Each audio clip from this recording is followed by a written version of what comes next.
Un demi-million d'interventions chaque année pour la brigade des sapeurs-pompiers de Paris. Et potentiellement, un demi-million d'occasions de faire mieux. C'est pour développer l'efficacité et la sécurité qu'elle a imaginé, par exemple, ce ballon captif. Un peu long à installer, mais capable de distinguer une silhouette humaine à 1 km et de transmettre ses images, y compris infrarouges, en temps réel. On peut imaginer une catastrophe naturelle avec une montée des eaux, une inondation.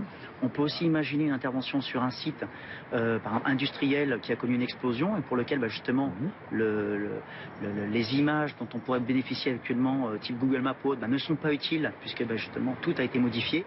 L'innovation fait partie de l'ADN des pompiers de Paris. Une cellule de prospective a même été créée pour identifier les nouvelles difficultés. Avec les doubles ou triples vitrages par exemple, fini les fenêtres qui éclatent avant l'arrivée des secours. Là, le risque aujourd'hui, avec une isolation croissante des bâtiments, c'est d'arriver, pour prendre une image simple, à un phénomène de cocotte minute qui est dangereuse avec des risques pour nos sapeurs. Autre avancée technique, le changement de tenue.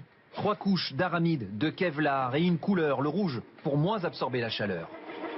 Le plus impressionnant reste sans doute Colossus, un robot télécommandé de 700 kg pour éteindre un incendie, transporter un brancard, des bouteilles d'oxygène ou une fois encore, observer. Ce type de moyen nous permet, avant d'engager le pompier, pour le préserver, de nous donner un certain nombre d'indications. Ce qui brûle, où ça brûle, quelle est la température, quelle est la surface concernée, et donc d'attaquer le sinistre avant que le pompier s'engage.